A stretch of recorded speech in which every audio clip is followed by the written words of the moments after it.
İhvana selam, direnişe devam. İhvana selam, direnişe devam. Tekbir! Allahu Ekber! Tekbir! Allahu Ekber! Zalimler için yaşasın cehennem! Zalimler için yaşasın cehennem! Zulme karşı omuz omuza!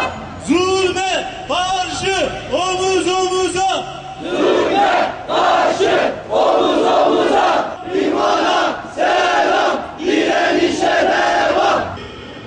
Ve Hür Dava Partisi olarak darbeye karşı meydanları dolduran Mısır halkının yanında olduğumuzu buradan tüm dünyaya bildiriyoruz. Bismillahirrahmanirrahim. قل يا أيها الكافرون لا أعبد ما تعبدون بسم الله الرحمن الرحيم إن الله لا يحب الفاسقين. Mısır tarihinin ilk sivil cumhurbaşkanı Muhammed Mursi'ye karşı ordunun yapmış olduğu askeri darbeyi telin etmek için burada toplanmış bulunmaktayız. Bu darbe Mısır halkının yarısından fazlasının oyunu alarak seçime gelmiş Muhammed Mursi'ye ve halkın iradesine karşı yapılmıştır.